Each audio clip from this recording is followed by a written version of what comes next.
तो hello everyone, welcome back to my channel. आज है 17 नवंबर और आज हम लोग पढ़ेंगे 17 नवंबर के सभी इम्पोर्टेंट करंट अफेयर्स के क्वेश्चंस को। और सभी क्वेश्चंस को हम लोग एमसीक्यूज रूप में देखेंगे, साथ ही सभी को डिटेल में भी डिस्कस करेंगे। तो चलिए स्टार्ट करते हैं आज का सेशन। तो आज का पहला सवाल है, अंतर्राष्ट्रीय सहिष्णुता दिवस कब मनाया जाता है? तो अंतर्राष्ट्रीय सहिष्णुता दिवस मनाया जाता है हर साल 16 नवंबर को। दरअसल साल 1995 में यूनेस्को के द्वारा इस दिवस की घोषणा की गई थी पहली बार। साल 1996 में इसके बाद संयुक्त राष्ट्र महासभा यानी कि यूएनजीए द्वारा आधिकारिक तौर पर इस दिवस की घोषणा की गई। इसके बाद यह हर साल 16 नवंबर को मनाया जाता है।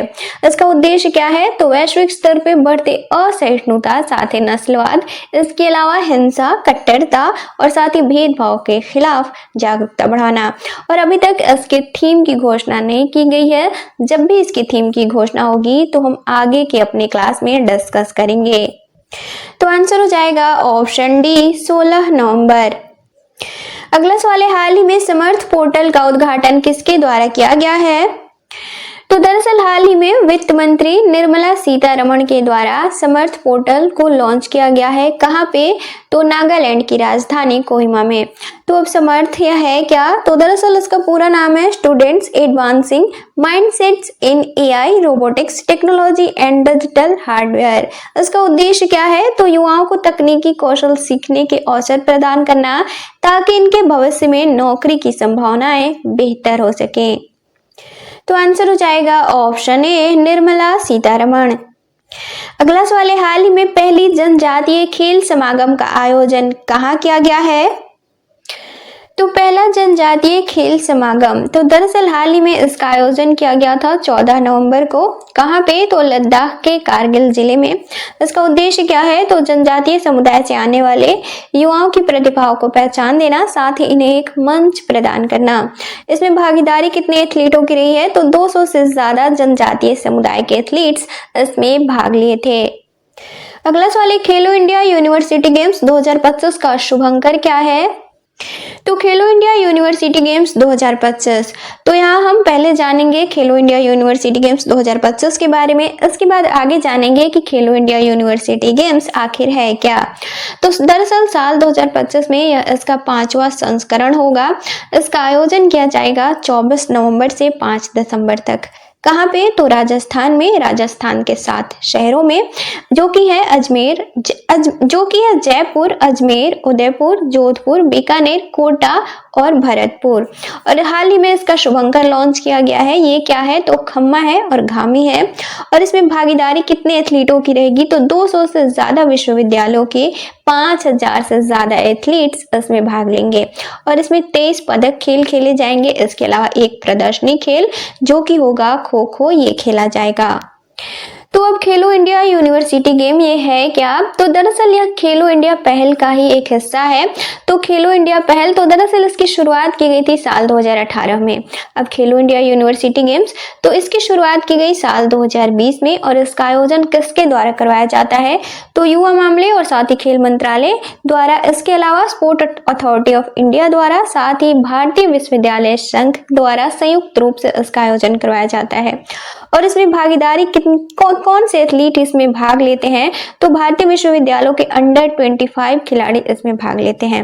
और विश्वविद्यालय स्तर के खिलाड़ियों को एक मंच प्रदान करने के उद्देश्य से इसका आयोजन किया जाता है। साथ ही देश में खेल संस्कृति को बढ़ावा देने, इसके अलावा अंतर्राष्ट्रीय स्तर के प्रतियोगिताओं के लिए बेहतरीन खिलाड़ियों का चयन करने के उद्देश्य से भी इसका आयोजन किया जाता है। तो आंसर हो जाएगा ऑप्शन डी, ए और बी दोनों।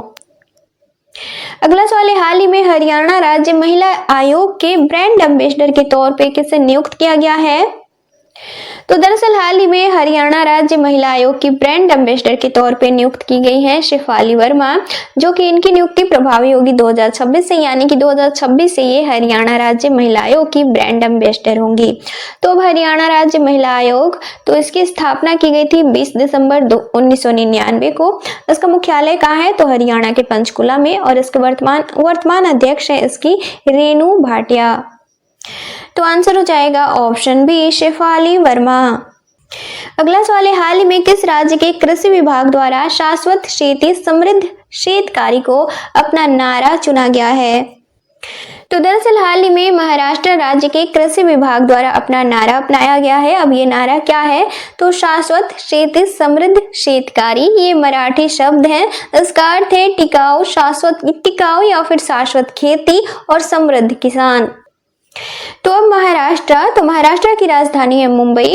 यहाँ के वर्तमान मुख्यमंत्री हैं देवेंद्र फडणवीस, वर्तमान राज्यपाल हैं आचार्य देवव्रत।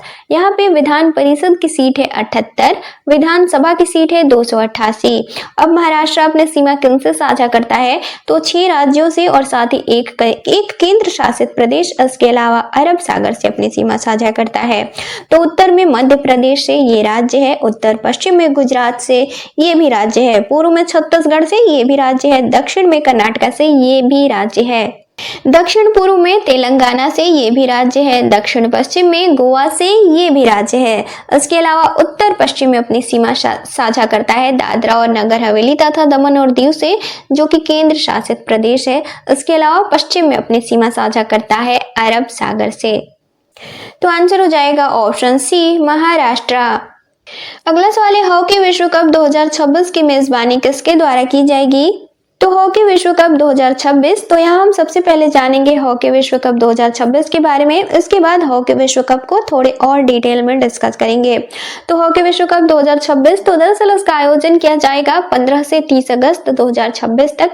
कहाँ पे? तो बेल्जियम और नीदरलैंड द्वारा संयुक्त तौर पे इसकी मेजबानी की जाएगी। और महिला और पुरुष दोनों टूर्नामेंटों का, यानी कि महिला और पुरुष दोनों श्रेणियों का आयोजन किया जाएगा एक साथ। इसमें टीमें कितनी भाग लेंगी? तो 16। अब हॉकी विश्व कप, तो दरअसल ये हर 4 वर्षों पे आयोजित किया जाता है। इसकी शुरुआत की गई थी साल 1971 में, और जबकि पहली बार इसका आयोजन भी किया गया 15 अक्टूबर 1971 से लेकर 24 अक्टूबर 1971 तक, जो कि स्पेन के बार्सिलोना शहर में किया गया था। और साल 1971 में आयोजित होने वाले इस पहले विश्व कप की विजेता टीम बनी थी पाकिस्तान, जबकि उप विजेता रही थी स्पेन की टीम। इसके अलावा भारतीय टीम तीसरे स्थान पे रही थी इस विश्व कप में। अब इसका आयोजन किसके द्वारा करवाया जाता है? तो FIH यानी कि इंटरनेशनल हॉकी फेडरेशन के द्वारा। तो अब FIH है क्या, इसे भी हम आगे जानेंगे। और साल 1975 में भारत विजेता बना था हॉकी विश्व कप का, जो कि एकमात्र अभी तक है जब भारत विजेता बना था। और महिला हॉकी विश्व कप की शुरुआत कब की गई थी? तो साल 1974 में की गई थी, जो कि फ्रांस के मंडेलो शहर में की गई थी। तो अब FIH, तो इसका पूरा नाम है इंटरनेशनल हॉकी फेडरेशन। इसकी स्थापना की गई थी 7 जनवरी साल 1924 को। और साल 1982 में FIH और साथ ही इंटरनेशनल फेडरेशन और वुमेन्स हॉकी एसोसिएशन का विलय हो गया। इसके बाद से महिला और पुरुष दोनों टूर्नामेंटों का आयोजन FIH के द्वारा करवाया जाता है, इंटरनेशनल हॉकी टूर्नामेंटों का। इसका मुख्यालय कहाँ है? तो स्विट्जरलैंड के लुसाने शहर में है। इसके वर्तमान अध्यक्ष हैं तैयब इकराम। तो आंसर हो जाएगा ऑप्शन डी, ए और सी दोनों। अगला सवाल है, संगठित अपराध के खिलाफ संघर्ष का अंतर्राष्ट्रीय दिवस कब मनाया जाता है? तो संगठित अपराध के खिलाफ संघर्ष का अंतर्राष्ट्रीय दिवस मनाया जाता है हर साल 15 नवंबर को। इसकी शुरुआत कब की गई? तो 21 मार्च 2024 को इसकी घोषणा की गई इस दिवस की संयुक्त राष्ट्र महासभा यानी कि UNGA के द्वारा। इसका उद्देश्य क्या है? तो दुनिया में संगठित अपराधों के खतरों के प्रति जागरूकता बढ़ाना। और साल 2025 के लिए इस दिवस की थीम है पैसे का पीछा करें, संगठित अपराधों को रोकें। तो आंसर हो जाएगा ऑप्शन डी, 15 नवंबर। अगला सवाल है, सालू मारदा थिमक्का किस क्षेत्र से संबंधित है? तो सालू मारदा थिमक्का, तो दरअसल ये भारतीय पर्यावरणविद थी। हाल ही में इनका निधन हो गया है 114 वर्ष की आयु में।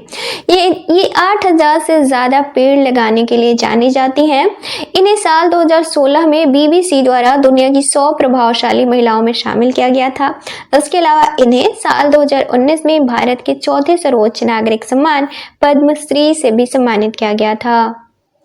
तो आंसर हो जाएगा ऑप्शन सी, पर्यावरणविद। अगला सवाल है, हाल ही में सीमा सुरक्षा बल द्वारा दुर्गा ड्रोन स्क्वाड्रन नामक अपनी पहली महिला ड्रोन संचालन इकाई की शुरुआत कहाँ की गई है? तो दरअसल हाल ही में सीमा सुरक्षा बल द्वारा दुर्गा ड्रोन स्क्वाड्रन नामक अपनी एक इकाई की शुरुआत की गई है। कहाँ पे? तो मध्य प्रदेश के ग्वालियर शहर में, और यह पूरी तरह से महिला संचालन इकाई होगी। इसका उद्देश्य क्या है? तो महिलाओं को हाईटेक ड्रोन ऑपरेशन में शामिल करना, साथ ही बीएसएफ की सीमाओं पर निगरानी क्षमताओं को आधुनिक बनाना। तो बीएसएफ क्या है, इसके बारे में जाने। तो दरअसल बॉर्डर सिक्योरिटी फोर्स इसका पूरा नाम है, यानी कि सीमा सुरक्षा बल, और यह गृह मंत्रालय के अंतर्गत कार्य करता है। इसकी स्थापना कब की गई? तो 1 दिसंबर साल 1965 को। दरअसल पाकिस्तान के साथ साल 1965 के युद्ध के बाद सीमा पे सुरक्षा बढ़ाने के उद्देश्य से इसकी स्थापना की गई थी। इसके वर्तमान महानिदेशक हैं दलजीत सिंह चौधरी। तो आंसर हो जाएगा ऑप्शन डी, ग्वालियर। अब कल के क्वेश्चंस का रिवीजन करेंगे। तो कल संडे था, और संडे को हम लोग पूरे 1 वीक से बनने वाले करंट अफेयर्स के सभी इंपॉर्टेंट क्वेश्चंस का रिवीजन करते हैं। तो आज हम सैटरडे को पढ़े गए क्वेश्चंस का रिवीजन करेंगे। तो सैटरडे का पहला सवाल था, जनजातीय गौरव दिवस कब मनाया जाता है? तो इसका राइट आंसर था ऑप्शन डी, 15 नवंबर। अगला सवाल था, हाल ही में जारी जलवायु जोखिम सूचकांक 2026 में भारत कौन से स्थान पे है? तो इसका राइट आंसर था ऑप्शन बी, 15वें।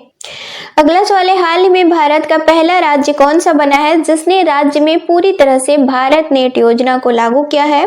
तो इसका आंसर हो जाएगा ऑप्शन ए, पंजाब।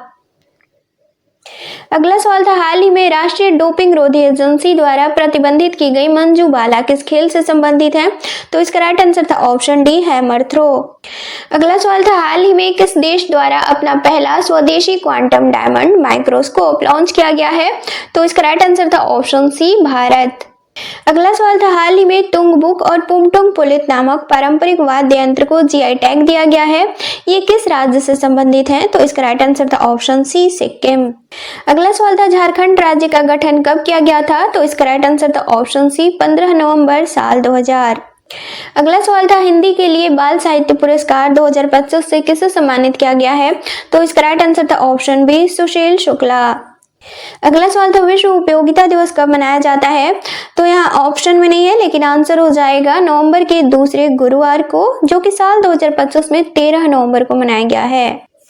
और लास्ट क्वेश्चन था, हाल ही में 130वें संविधान संशोधन विधेयक 2025 की जांच के लिए गठित की गई संयुक्त संसदीय समिति का अध्यक्ष किसे नियुक्त किया गया है? तो इसका राइट आंसर था ऑप्शन बी, अपराजिता सारंगी।